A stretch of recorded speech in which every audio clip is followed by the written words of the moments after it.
हसन अयूब साहब, आपके ख्याल में इस करारदाद का क्या मकसद हो सकता है, जबकि चीफ जस्टिस ये कह चुके हैं कि इंतखाबात पत्थर पे लकीर हैं?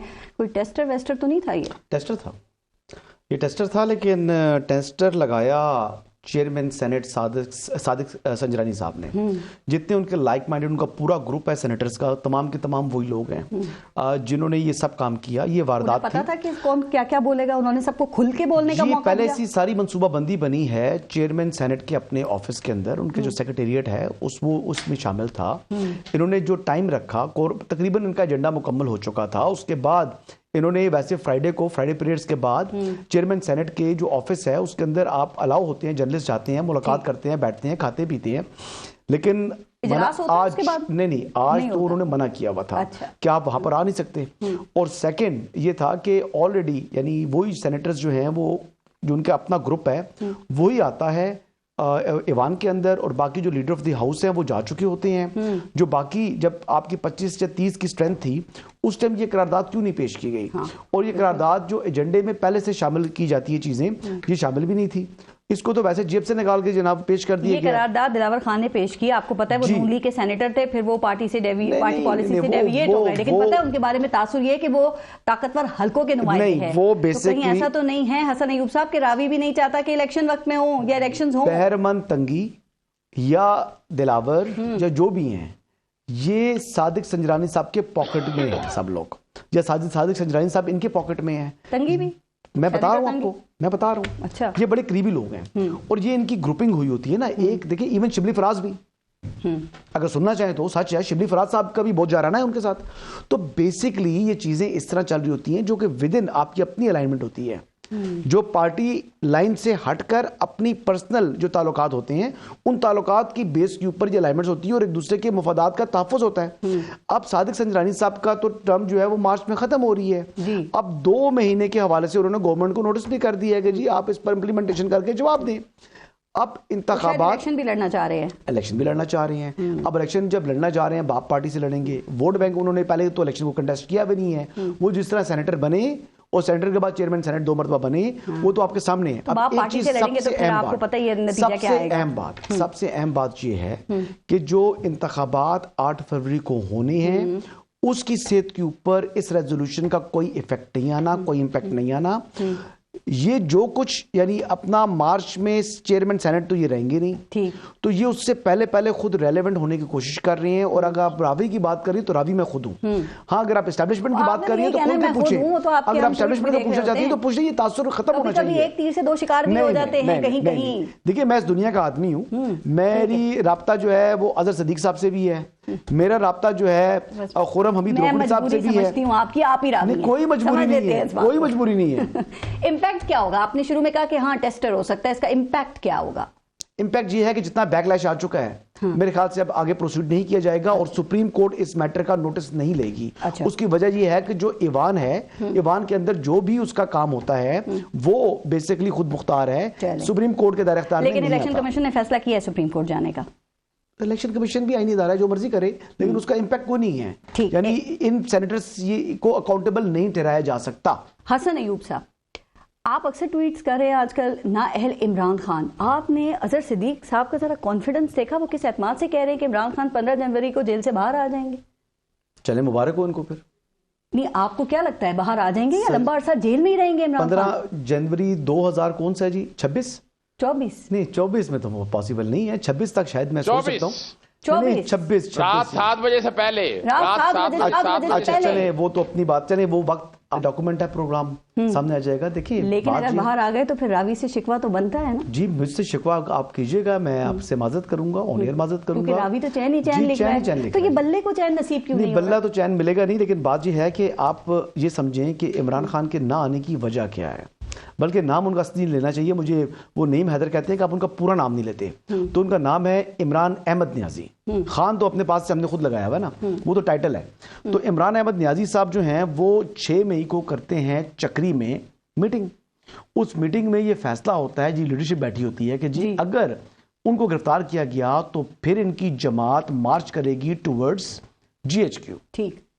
फिर 7 जनवरी को जूम मीटिंग होती है, उसमें प्लानिंग यही होती है और यही तमाम चीज़ों को इनको फाइनलाइज किया जाता है। फिर जब वो गिरफ्तार होते हैं तो गिरफ्तारी के बाद वो हर चीज जो कि डिसाइड की थी उसके ऊपर अमल दरामद होता है। ये कौन कह रहा है? ये फैजुल हसन चौहान और बाकी लोग जो पार्टी छोड़ के गए उनका मौकफ है ना, जो आके मीडिया के ऊपर बयान कर रहे हैं। जेआईटी की रिपोर्ट्स हैं, जो जेआईटी किसी अदालत में साबित तो कर लें। चक्री आपको पता है रावलपिंडी के अंदर आता है, तो रावलपिंडी पुलिस के जो जिम्मेदार अफसरान है, मेरी उनसे बात हुई है, मैं को हवाई बात थी, जेआईटी बनी हुई है, तो उसमें जो उसके कन्वीनियर्स गए थे, जो कि शाह महमूद कुरैशी से जिन्होंने इंटेरोगेशन की है, जो सवालात किए हैं, तफ्तीश की है इन अडयाला जेल।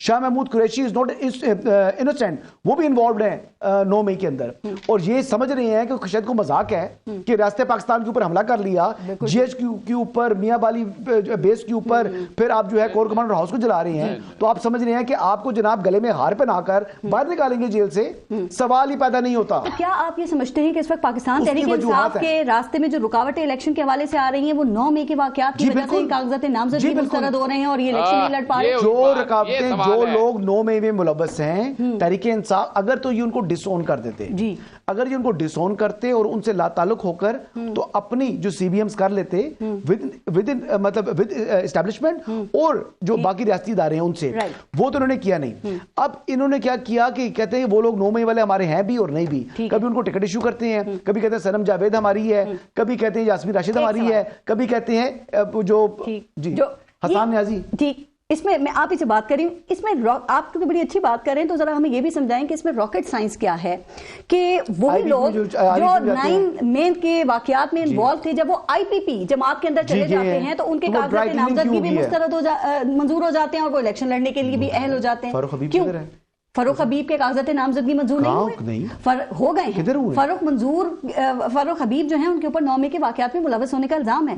अली नवाज अमान, उनके ऊपर भी इल्जाम था, उनके भी मंजूर नहीं हुए। नो, ये जितने भी 9 मई में मुलव्वस जमा नहीं कराए होंगे फिर अली नवाज अमान ने। अली नवाज ने तो जमा कराई मैं इस्लामाबाद से, और मंजूर नहीं हुए उनके। मेरा नहीं ख्याल मंजूर हुए। वो आज हैं कहाँ, उन्हें जेलों में डाले सबको। लेकिन आईपीपी के जाने के बाद दूध के धुले हो गए सबके, जैसे पीटीआई टाइमिंग हुआ करता था। टाइमिंग थोड़ी आगे पीछे हो सकती है, लेकिन ये बात भी देख लीजिएगा, 9 मई में मुलव्वस है, चाहे इनकी आईपीपी में चला गया है, सब रगड़े जाएंगे, बचत कोई नहीं है उसकी। ओके, और ये खुर्रम हमीद रोकड़ी साहब भी इस बात को सेकंड करेंगे कि आईपीपी में जो मुलव्वस है उसकी माफी ये भी नहीं चाहेंगे। बल्ले के निशान पे मैंने आपसे बात की थी ना कि वो तो इस वक्त पिंग पोंग बॉल बना हुआ है। हसन अय्यूब साहब, आप समझते हैं कि ये वाकई इतना बड़ा मामला था कि इंट्रा पार्टी इलेक्शन जो पीटीआई के थे, इलेक्शन कमीशन उसको 2 दफा मुस्तरद कर दे, फिर पेशावर हाई कोर्ट का सिंगल बेंच जो है वो हुक्म इम्तनाई देता है और फिर डिवीजन बेंच जो है वो बिल्कुल मुख्तलिफ फैसला दे देता है। ये वाकई इतना बड़ा वैसे जस्टिस कामरान हयात साहब ने तो देखिए उनके ऊपर एतराज भी किया गया कि ये डिविजनल बेंच का केस है, डीबी का केस है, आप मत सुने। इवन देन उन्होंने कहा जो ठीक है ये डीबी सुने, लेकिन मैं जो इलेक्शन कमीशन का ऑर्डर है उसको सस्पेंड करता हूं। जब आप खुद कह रहे हैं कि मेरे मुतल्लिका केस नहीं है, डीबी का केस है, तो फिर आपको सस्पेंड नहीं करना चाहिए था ना, फिर आप रेफर कर देते। अब सिर्फ उस फैसले के खिलाफ ही जो है ईसीपी गया और उन्होंने उस फैसले को सस्पेंड करवा दिया। ये इतना बड़ा इशू है? इशू है जी, इशू इस लिहाज से है कि जब आपके ताल्लुकात ईसीपी के जो चेयरमैन है, जो मेंबरान है, आप उनको रोज माँ बहन की गाली निकालते हैं। अच्छा। ठीक है जी, और फिर उसके बावजूद आप चाहें कि आपकी गलती भी हो और उस पर वो अपनी आंखें बंद कर दें, क्यों? आप कौन है? आप या तो गलती ना करें ना, आप गुंजाइश ना दें। जब आप उनको गालियां में निकालते हैं और गुंजाइश भी देते हैं तो फिर आपको ये म्यूजिक फेस करना पड़ेगा। हाँ बिल्कुल ठीक कह रहे हैं, चूंकि इनके मुखालिफिन जो है ना पीटीआई के इनसे सवाल करें तो वो अकबर बाबर और नौरीन फारूक खान का नाम लेते हैं, लेकिन देखिए जो जून 2022 में इंट्रा पार्टी इलेक्शन हुए थे पाकिस्तान तहरीक इंसाफ के, वो तो इलेक्शन कमीशन ने खुद मुख्तलिफ एतराजात लगाकर उसको मुस्तरद कर दिया ना। तो अब पीटीआई का पॉइंट ये है कि इलेक्शन से दूर रखने के लिए या फिर इलेक्शन में हम ना जीत सके इसलिए ये सब कुछ हो रहा है, यानी कि बल्ला ही असल फसाद की जड़ है। वो फैसला तो इम्प्लीमेंट हो गया था ना, उसके अगेंस्ट इन्होंने दोबारा इंट्रा पार्टी इलेक्शन ना कराते और फिर वो दोबारा मुस्तरद हुए थे। नहीं, और वो चैलेंज किए थे अकबर बाबर ने जून 2022 के नहीं चैलेंज किए। आप मेरी बात समझें, अगर तो वो इंप्लीमेंट ना करते ऑर्डर और कहते ठीक है जी हम इसको कंटेस्ट कर रहे हैं, उसी को करते ना चैलेंज पहले वाले फैसले को, वो तो अब इंप्लीमेंट हो गया ना। अब तो आगे मामला हो गया, अब तो उन्होंने दोबारा इंट्रा पार्टी इलेक्शन उनको मानना नहीं चाहिए था, उनको इलेक्शन कमीशन को चैलेंज करना चाहिए था। इनको जो पहला फैसला था उसको चैलेंज उसको करना चाहिए था, वो नहीं किया ना, वो तो उस पर इंप्लीमेंट हो गया। अब जो नए पॉइंट पर जा रहे हैं उसमें जब इनको मालूम है कि इनके ऊपर एक तलवार लटक रही है, तो फिर जब इतने बड़े बड़े जो लीगल माइंड्स हैं वहां पर तंदूर पर रोटियां लगा रहे थे। बिल्कुल ठीक बात है। 2022 में बाबर साहब सो रहे थे, उनको नहीं पता था कि इन इलेक्शंस में वोट के सेक्रेटेरिएट चले गए और वहां कहते हैं कि किसी को कुछ पता नहीं था।